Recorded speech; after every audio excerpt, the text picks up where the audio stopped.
SEO is a big nuance with publishers. It's kind of like pitching an editor now is similar to pitching an investor. We have to tell the story around the demand and the potential money that can be earned from inclusions.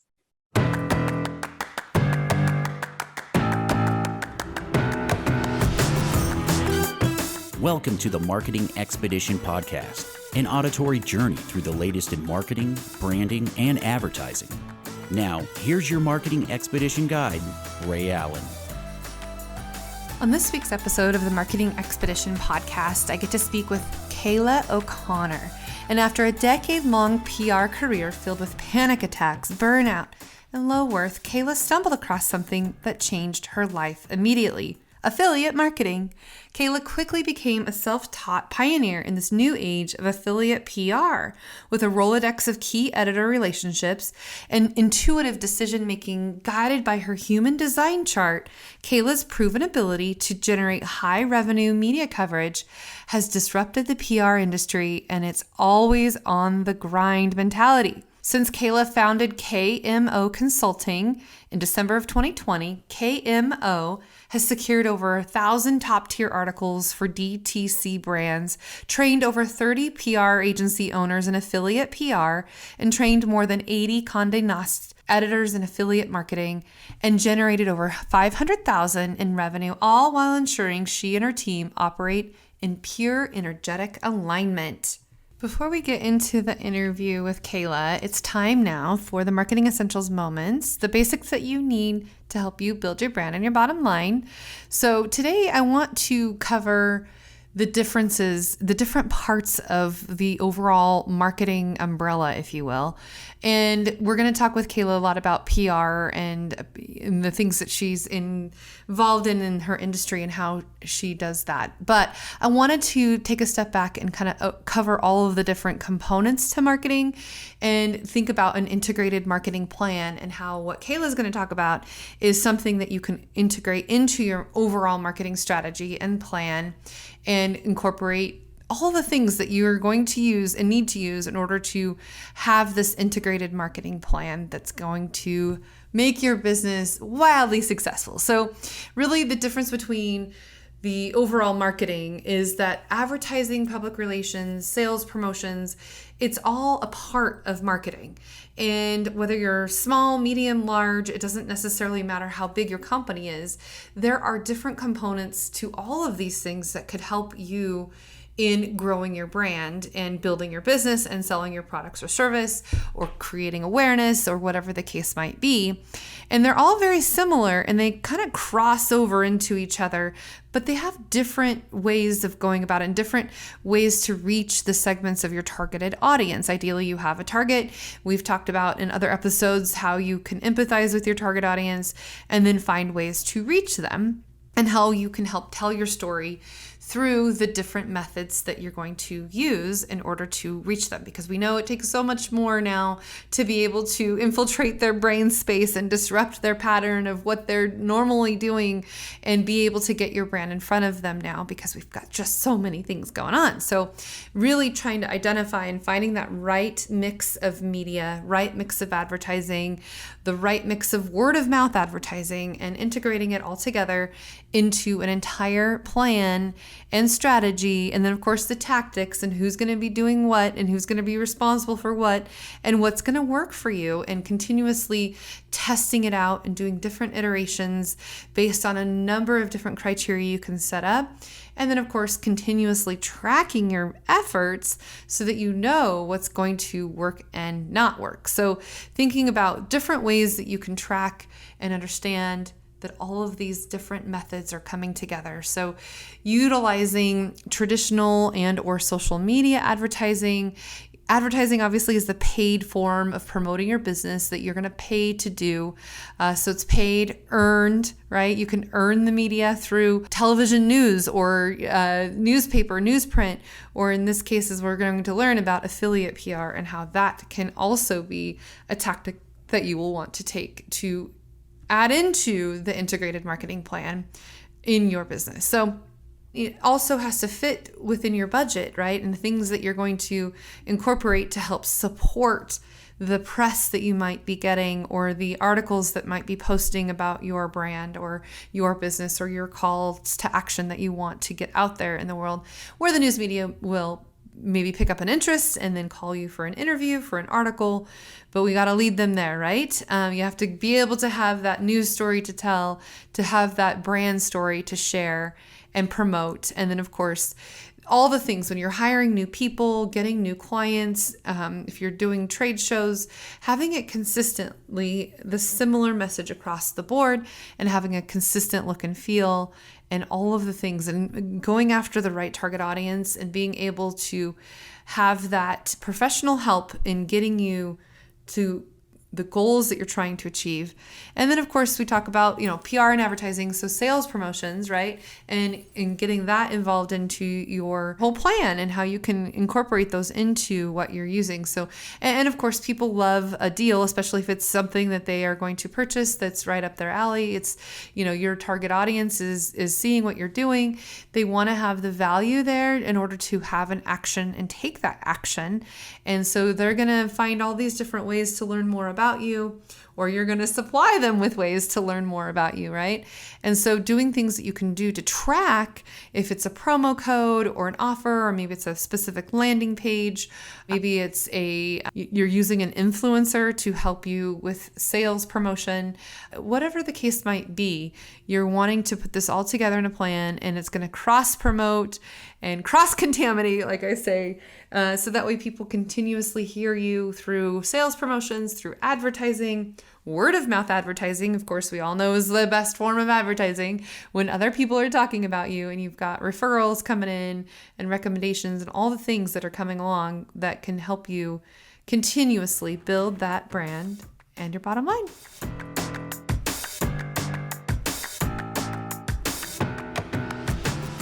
Welcome to the Marketing Expedition podcast. I'm your host, Ray Allen. I'm also the president and CEO of Peppershock Media and the founder of the Marketing Expedition community. And today I have Kaila O'Conner with me. Welcome to the show, Kaila. Thank you so much for having me.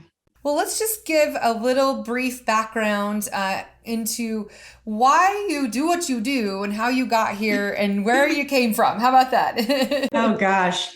I think it's kind of a funny story. Both my parents are music teachers. I'll make this short, don't worry. And so I grew up in a small town in the Midwest. And of course, I'm like, well, I'm going to be a music teacher. So my first year of college, went for music education. Then I was like, no, I'm going to study opera. So then I transferred to another school in Ohio. And I transferred so late that I needed a minor. And the only thing open was PR 101. And I took that class and I was like, PR is like performing but talking. So then I transferred once again. My parents were like, 3 colleges in 2 years, Kaila. And I got my mass communications degree. And so I then spent the first decade of my career working at various agencies and actually in the B2B space. I worked with big corporations like 3M Food Safety, 3M Healthcare, and really focused on media relations in the B2B space. And the agency in my experience working with the agencies, I got really burnt out. Mm-hmm. And so the last agency that I worked at was in Los Angeles, and I kind of just was at a point that I wanted to step away and try freelancing. So that was my first intro into like the direct to consumer pitching and really, flexing those muscles and applying what I learned to that space. And again, I was like, there's something, this is Q4 of 2019. I was like, I know I'm doing everything right there. I have a good client. I have a good product with a good value proposition. I have a good, like all the things. I'm the expert. What is going on? And so I then got to a point where I was like, I might just quit PR altogether. And that made me curious. So that's what then led into me accepting an invite to interview at a creative agency that just acquired an affiliate marketing channel. And they were looking for someone with PR experience to join the team. And I was like, okay, I took the job without knowing what affiliate really meant, but I was in a place where like my instincts were like, I'm okay with this because I'm not throwing all 10 years of PR down the drain and starting fresh. Mm-hmm. So then I started that job and I quickly realized having conversations with, the new affiliate managers at publishing groups that affiliate links are important and the intersection of affiliate and PR is very much inevitable and going nowhere. And so that's kind of like my birth story into affiliate PR. Well, let's explain to the audience, for those that don't know, what is, because you had to learn yourself. So if you could just give a brief overview. I mean, I have a great idea, but I want you to kind of, in your own words, just share what it is that means to people. Totally. So affiliate marketing, I'll just kind of start there. It's a performance-based marketing channel where affiliates, any person or place online, uses an affiliate tracking link in their promo efforts. And within that link, it tracks the desirable action, whether it's a sale or a download. And then they receive a percentage, a commission for payment in exchange for that desired action. So as the online, and it's so funny, affiliate marketing, I feel like is like the forgotten, like old school channel that just kind of had a rebirth in 2020 is right. How I felt it came about. And I think it's also in alignment with how the evolution of the digital space has really matured with influencers, social media. So it was bound to come back up, right? And be kind of rebirthed. So, when you add in PR, publishing groups had a massive decline in print. And, definitely when COVID hit, direct-to-consumer brands, they really hung tight to their ad dollars, their campaign spends. So publishing groups were like, how the heck do we keep the lights on? How do we make money? Well, they monetize their content. So now when you pair the two together and kind of paint a picture, I set a brand up on an affiliate, marketing network so that we're able to then add publishing groups because it's on the umbrella level on a publishing group's end of things, and they join the affiliate program. And then from there, they're able to pull an affiliate tracking link to include in their product roundups, to include in their gift guides. So it's still organic PR in the sense of we have to pitch. There's no insertion order or guarantee. But for the first time, PR is a performance-driven channel. Yeah. So anyone that's been in PR, it's like add value, equivalency, Excel spreadsheets trying to prove like, okay, well, what does this article actually mean or do for our business? Brand awareness. How do you measure brand awareness? Mm-hmm. Well, now we can actually show through that affiliate link and in the network, how many clicks, revenue, like dollar amount, new customer acquisition from an article that you place. So it's very exciting for me. Right. And I guess it's a good point to make too. I mean, the article is still what you would traditionally think as of PR, like reporting, it's content that is not advertising in nature. But what you're saying is that there is then links that go to things that could then be advertised that they've mentioned in the traditional public article that would be, then you can make it into something more because of it, right? Yeah, that's the biggest question I get is it advertising or is it organic? Or is it advertorial, right? There's advertorial. Well, even with advertorial, you have control over the messaging. So advertorial, it will still say sponsored or whatnot. And that's where you have full control over the messaging. How this is still organic is the only difference is they're including an affiliate link. They don't have to say nice things about your product. They don't have to include your product at all. I could pitch a brand and say, we'll give you 100% commission. And they could still say no, because they want to remain that loyalty with their readers of providing good content and not turning into what sometimes we feel like advertising turns into. Yeah. And so if you look at, and I will say that over 90% of product coverage online requires affiliate links now. So it's just like completely kind of taken over the space from early 2020 to now when I started. You'll see a little disclaimer that says we may earn a commission. That's your ping that, okay, there's affiliate links in this article. And again, how that differs is we don't have any control over what they write. It's very much up to the editor's discretion. Okay. So Kaila, you basically go to brands and say, hey, we're going to include your product in this article and you're going to get paid because of it. essentially? I'm trying to boil it down for us. Yeah, absolutely. I wear the PR professional and the affiliate marketing hats. I combine those two hats. Bring them together. I bring them together. And so I am an agency that works with direct to consumer brands. I manage their affiliate program and I add in PR as a type of affiliate that's part of the affiliate marketing strategy.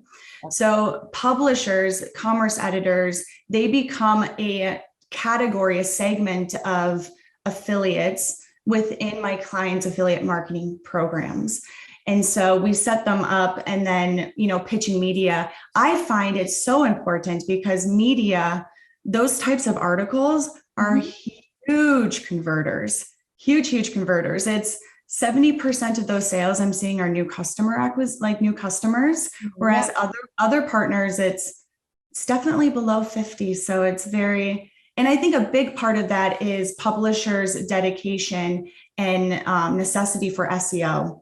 SEO and Google results is what converts because there's an intent behind it. Consumers are searching for it. Right. And they want that information. So they're going to read it. They're going to click through it. They're going to buy it because they've then now maybe been convinced or they, at least got more information about it as opposed to just being shown a blatant ad. This is more where the consumers are educating themselves. They're trying to, see what the best thing to buy and why. And now they're going to be presented with this and then now they're going to do it and be a part of it.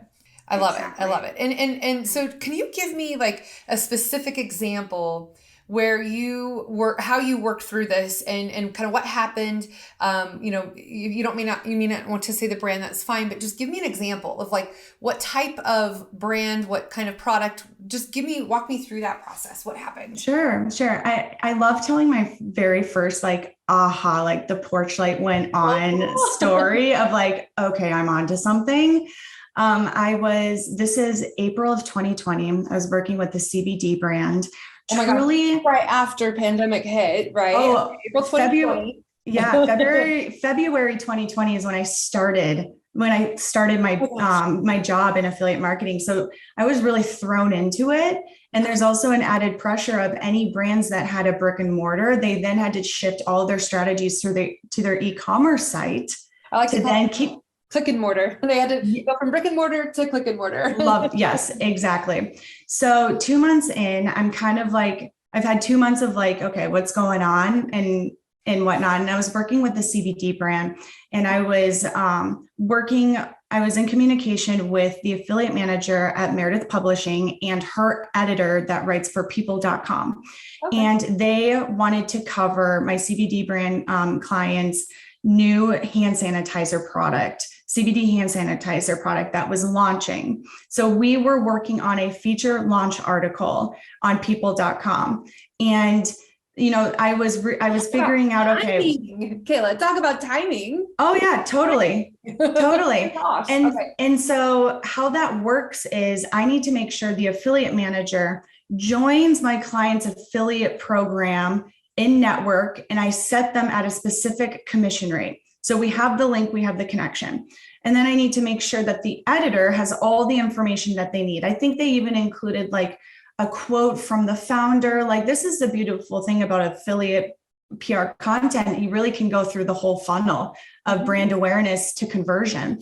And that article dropped and it was a $7 product. And I checked in the client's affiliate program a couple of days later and thousands of dollars of sales were converted. Wow. And I was wow, okay, wow. I'm such a low priced product, and I was really shown the power of the readership and the conversions that everything that we've been saying is good about PR is actually being proved through. I know that's the first thing.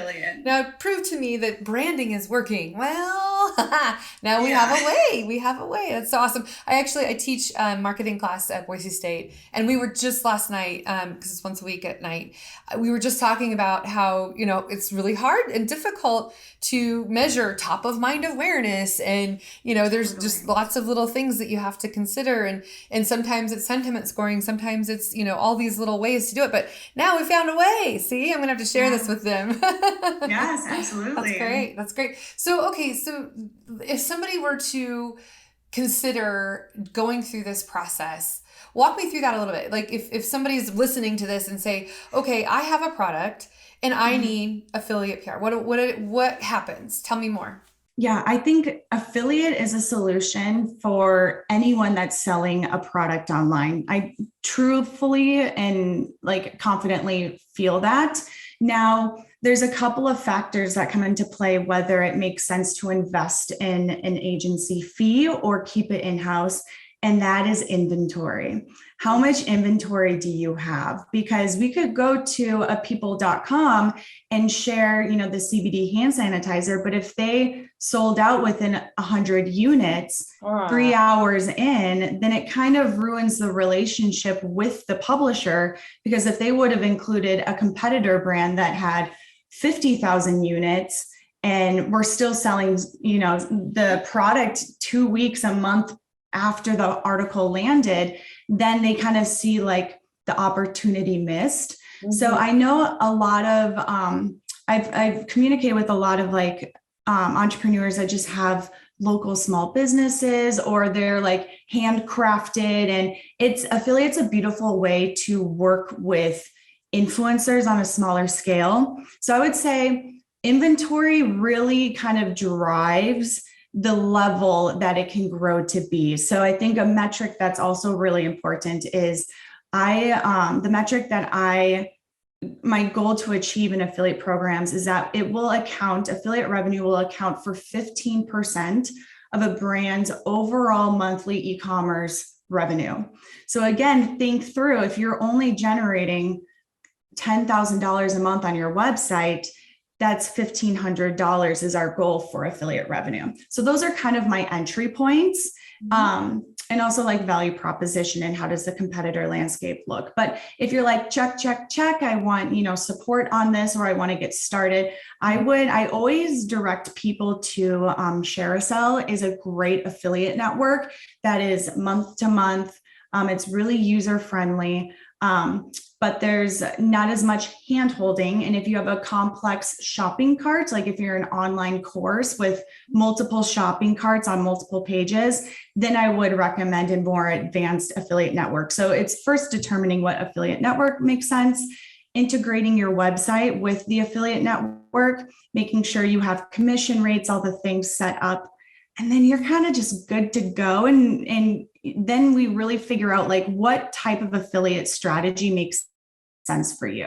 Mm-hmm. I always include PR because it's a beautiful and no-brainer strategy these days. But maybe you also want to target, there's some phone apps that provide like rewards and cashback. So there's so many different types of affiliates. It just depends on who you're targeting in your target market. Absolutely. You're right. I mean, it seems like everyone has some sort of affiliate link to be able to help sell. And I mean, we have an offers page that we do with the podcast too, because it's like people kept asking me, I was like, well, this is something we should do. And then it's kind of nice because then as on the receiving end, you just get paid little bits here and there, but it all adds up. It can all absolutely add up. And sometimes it's just like, you don't even know. And we put an offer, months ago, and then suddenly now something's coming through. So it just can happen and trigger when people read the article or read whatever it is that you've put that link out there for, and mentions and things. So definitely in one way. And I do think what you said earlier about 2020, the pandemic, where people had to go online, doubling down on digital and being able to do this. But now the kind of the aftermath of the pandemic, I mean, we're still kind of in it a little bit, but I think now people have gotten really savvy and smart about it. And so now it's maybe more competition, right? So being able to up level that, right? So kind of how are you addressing all of this massive influx to kind of stay above everyone else? Yeah, that's a great question. And half of my business, and this was a big why behind starting this business, is training PR professionals how to do affiliate, because it's critical to keep clients and to get media coverage for their clients. And I realized that as I was servicing clients at my previous job, it's requiring me to really have conversations with top tier publishers on an ongoing basis to determine, what do editors need? What works? What is really the defining differentiator to get coverage, because there's not as much of a competition in terms of like coupon rewards, cashback. It's really like quality over quantity in terms of who's really reaching your audience, your target audience. But SEO is a big nuance with publishers. And I'm starting to, not only train PR professionals in affiliate marketing in general, but also how to bring in metrics that we've never had to consider before in our pitches. It's kind of like pitching an editor now is similar to pitching an investor. We have to tell the story around the demand and the potential money that can be earned from inclusions. Yeah, I mean, it kind of does go against the original idea of public relations, like you're not getting paid for this article or that article. So it has had become a mind shift for people. And you're right, because publishers want to make money too. Yeah, it's a total mind shift. And I know it's frustrating. I can feel the frustration through, I have a monthly membership that I support in a community, and I've trained like over 100 PR pros at this time, and it is a common theme. And I think I'm very rare where I prefer numbers over words when it comes to PR.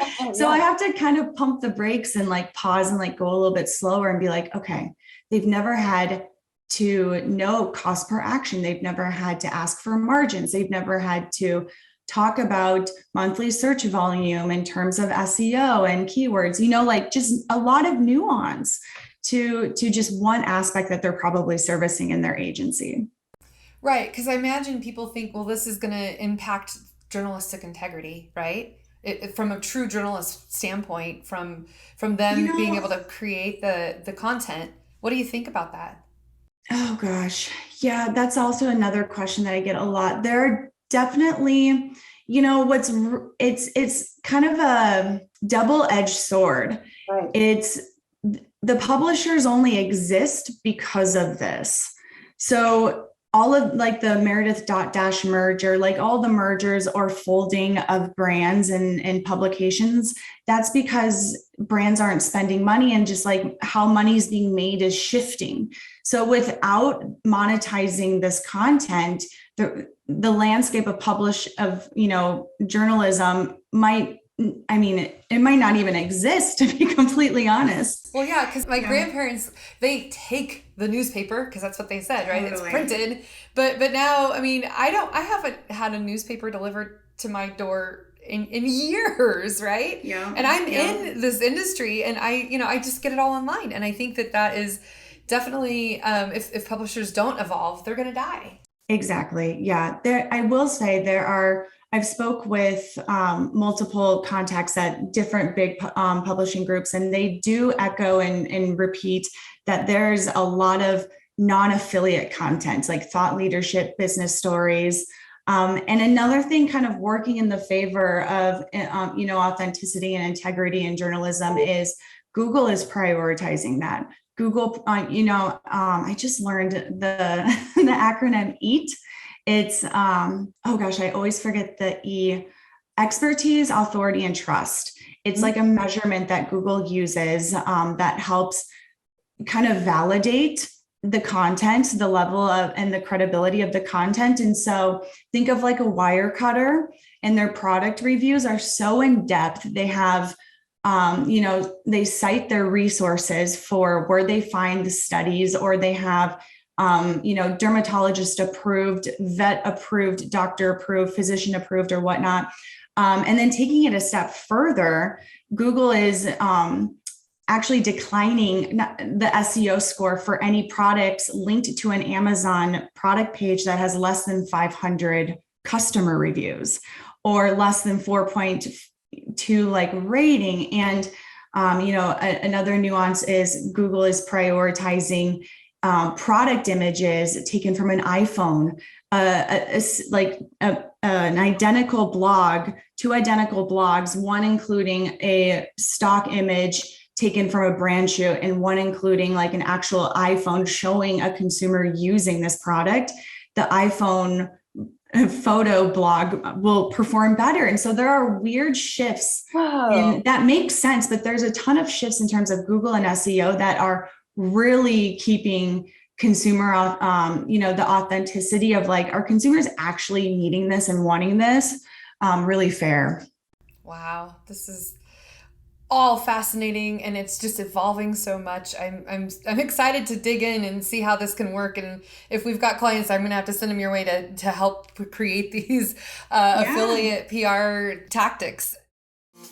And now a message about one of our sponsors, Nadine West, which is awesome, affordable outfits that are delivered to your doorstep each month or however often you want it delivered. And each month features surprising new outfits that consist of items perfectly styled just for you.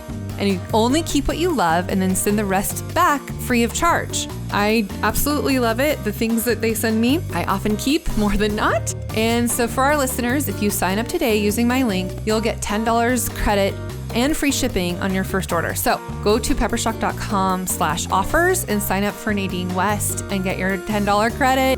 I know you're going to love what Nadine West sends to you. I even get a personal message from her asking how everything's going. Anyway, so go to peppershock.com/offers and sign up for Nadine West.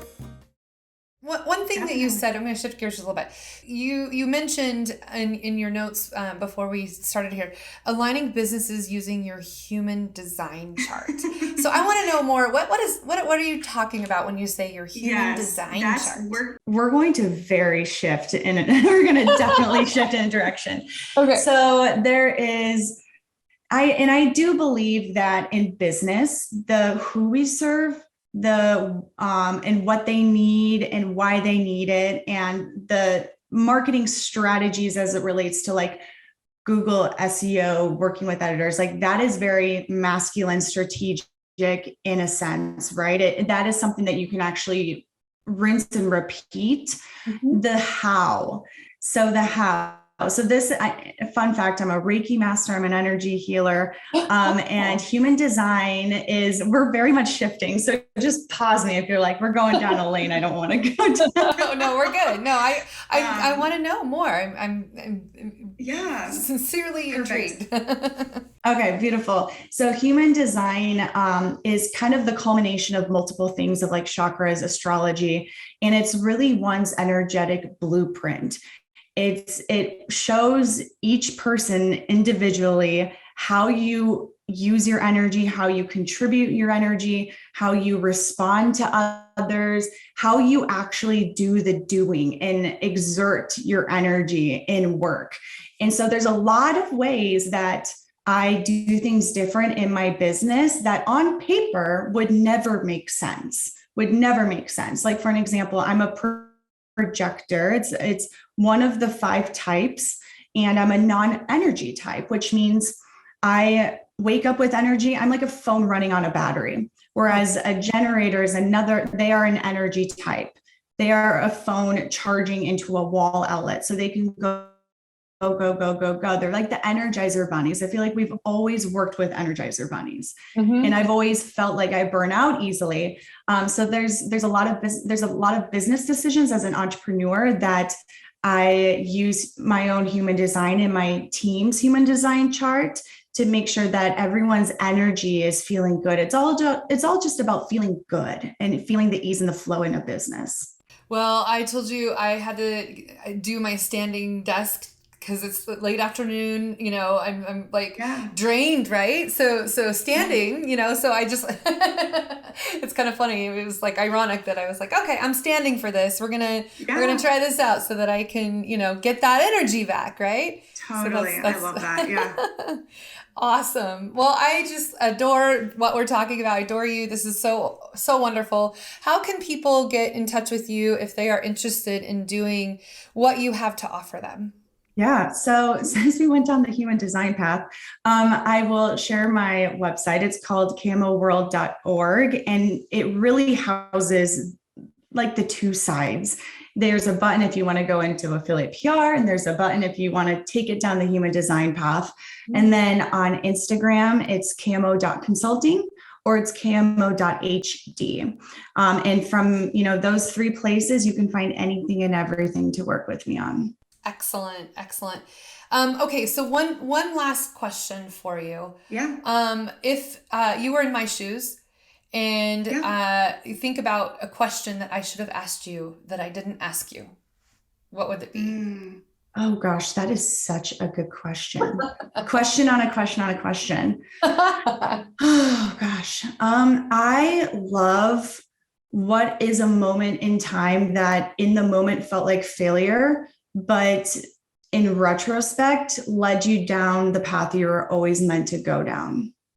Because we always have like what we perceive as failure, but the only way we fail is by not trying. And I've had my biggest successes and feels like mountains were moved from my lowest rock bottoms or decisions that I felt didn't turn out a certain way. So I love talking about failures or the concept of failure. Okay, fine. Kaila, what was your biggest failure?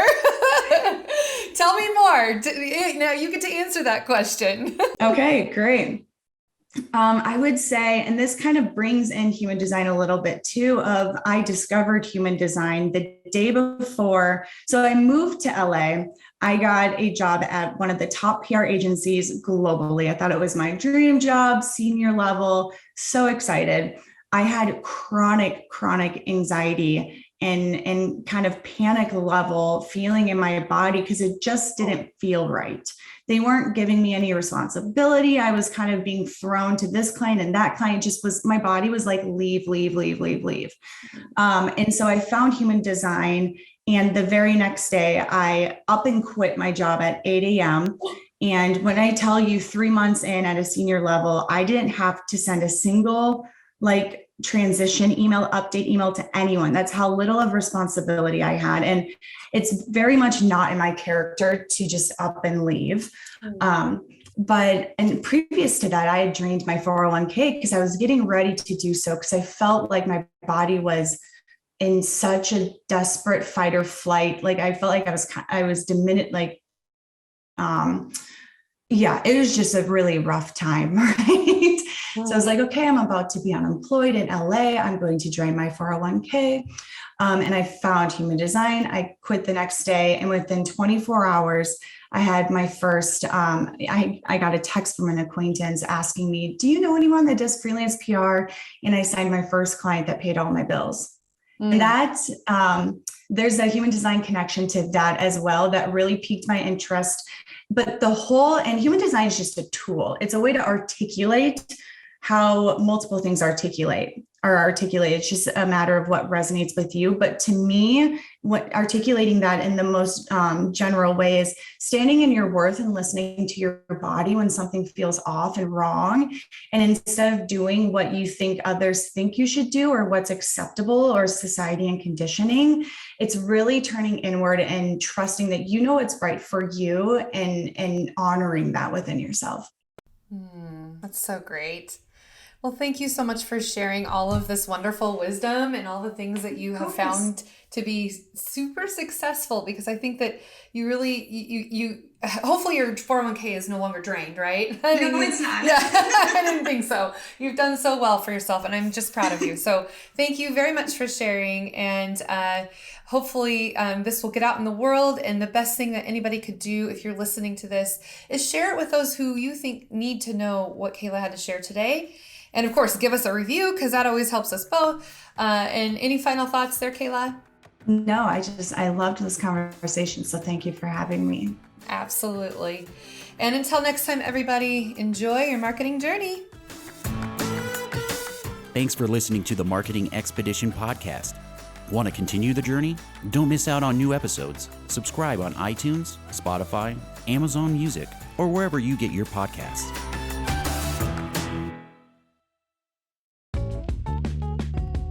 Wouldn't it be great if there was one place you can go to get all the latest information and tips about marketing and advertising? The Marketing Expedition community is that place. People like you gather in our online community to build relationships with others and find the latest marketing trends, tactics, tools, and technology. We help you build your brand and your bottom line. Start your adventure today. Visit themarketingexpedition.com to find out more.